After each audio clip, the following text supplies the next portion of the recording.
Hi there folks, it's the Guide Master here with the inevitable trailer breakdown. For about a month I had been hearing reports that the trailer would drop on September 9th. I made a post about it and was tentatively replying to people's comments, trying to hint that it would be coming on this day. But then the day arrived and there was complete silence, and I had about 100 messages from people asking where the trailer was, when was it dropping, and I have to admit my heart did begin to sink. However, just before the day was running out, the trailer was revealed during the studio showcase panel at the D23 Expo, and at the same time was released online along with a brand new poster too. So let's delve into this trailer and see what we find. It opens like the teaser trailer with an aerial shot following this red-winged sparrow as it flies across Old Salem circa 1652. Interestingly, the set for this that was built on Chase Farm in Rhode Island didn't include this many buildings, so a lot of this has been added in post-production. It cuts to an aerial shot of the young Sanderson sisters and then our first proper close-up look at the three of them as they run through the Forbidden Forest. Over the top of this we hear a very angry-sounding man declare, "I banish thee from Salem!" This is most likely Tony Hale playing one of his characters from this film, the evil Reverend. We see the Sanderson sisters holding hands as if they have formed a calming circle, but then they're interrupted by something that startles them. The red-winged sparrow flies down from a tree straight towards the girls and, wow, transfigures into Hannah Waddingham. We get our very first look at her in this role, which we only know is dubbed the Witch.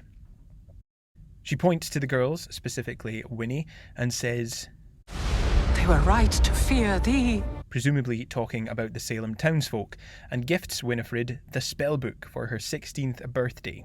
"Happy 16th birthday, child. Magic has a way of uniting."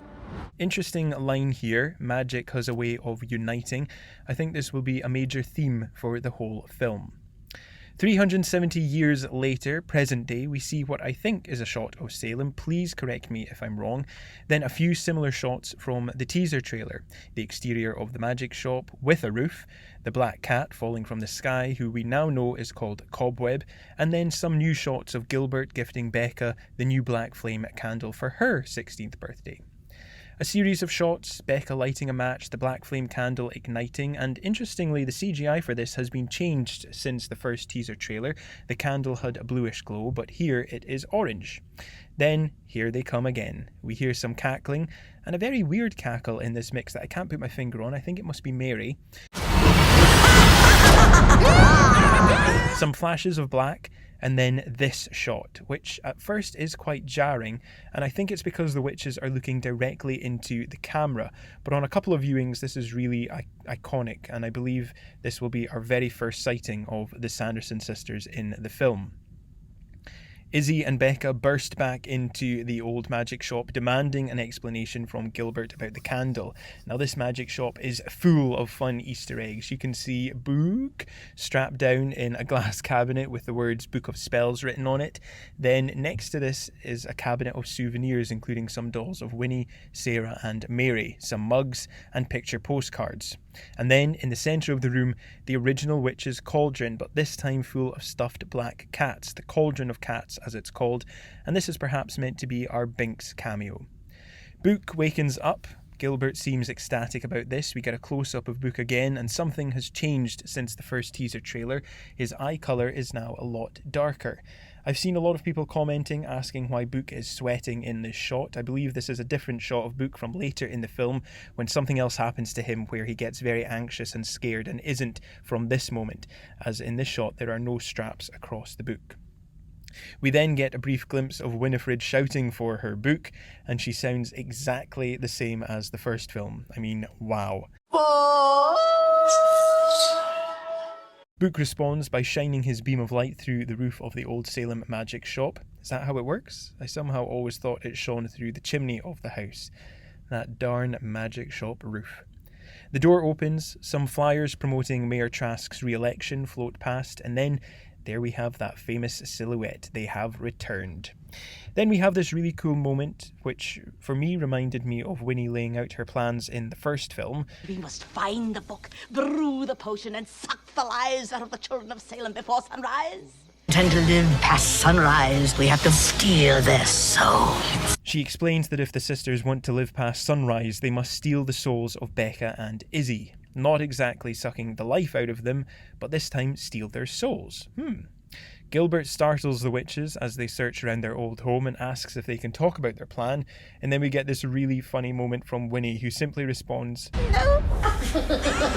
Again, some great Easter eggs in this shot. We see the Sanderson sister branded t-shirts on the counter along with Spellbook, but this could be one of the replicas that are sold in the shop.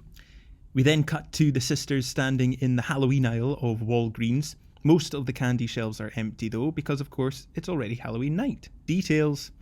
Winnie delivers another iconic Hocus Pocus line. We must fly! Winnie is holding a broom, so she's found something to fly on. However, Sarah and Mary look at each other as if to say, "But what will we use?" It then cuts to a close-up of Mary's feet strapped to a couple of robotic vacuums, and she takes off from outside the store. I'm loving this modern-day equivalent of her vacuum from the first film. We see a jogger running past the store, but because it's 2022, nobody notices anything anymore, so they don't notice the witch who's just flown off into the night sky. Then we cut to this shot of the three witches flying above Salem. We never got to see them flying above the city like this in the first film. They were always just hovering above the graveyard, or we saw a wide shot of them before Sarah starts singing "Come Little Children." So again, it's quite jarring to see them like this originally. However, this moment does give us another iconic callback to the first film as Sarah delivers her line. I just love Winnie's face here. She looks about ready to give Sarah a zap. Then we get some further quick shots of Becca and Izzy driving around Salem in the haunted Salem tour trolley, but also shots of them in what looks like the old magic shop, but in a room we haven't seen. A brief shot of one of the musical numbers from the film, One Way or Another, but showing the back of the sisters in a shot that again mimics a similar shot from the first film. Another fan service next as we get to see the witches doing hag tracks down the aisle of Walgreens, followed by other shots of inside the store. Interesting to note that Becca and Izzy are in the store with them. Are they being held hostage by the sisters? Are the sisters looking for them? Becca suggests getting some salt, obviously aware of the fact salt protects from witches, and Izzy delivers the line, Why? So we taste better when they eat us? Clearly, Izzy will be some comedic relief through the film. We see Becca forming a circle of salt around the pair, and did anyone notice the salt is glowing blue as she pours it? Could this be Becca's powers starting to emerge? We see Winnie using her electrokinesis to zap the girls, but the zap is deflected by the invisible protection formed by the salt. It deflects back past the witches and takes out a monitor in the background. It's so thrilling to get to see Winnie using her powers again like this, and a little bit of action that we didn't really see in the first film. Then another bit of action that for me was one of the standout shots from the trailer. One continuous shot of Winnie flying out of the sky, swooping down, grabbing Cassie and lifting her off into the misty night sky.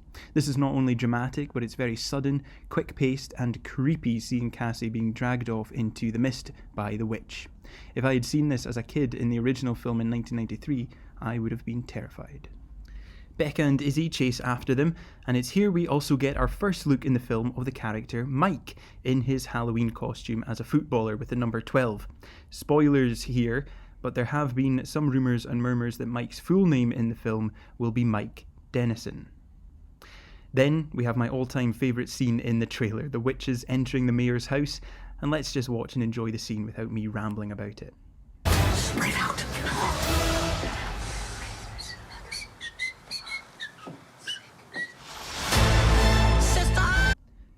The final moment, we get to see the sisters flying off the main stage at the Salem Scarefest, and this is indeed Kathy, Bet and Sarah Jessica themselves doing this, which again is just stunning to see. And as a little extra at the end of the trailer, we see Gilbert digging up Billy. I wonder why that is. And our first look at Billy in the film, and I don't know about you, but he looks a lot more scary somehow. Maybe it's just the lighting. Overall, the trailer was definitely a fan service, showing us several moments from the film that call back to the original. Winnie calling for her book, Sarah saying "amuck, amuck, amuck," Mary on her new vacuum, Billy bursting from the ground, etc. But like I've said before, this film will not only be a sequel, but also a semi-remake, because when you have something as iconic and amazing as the first, then why change it? However, it will be exciting to see the full film and all the new adventures and new iconic moments the Sanderson sisters will give us.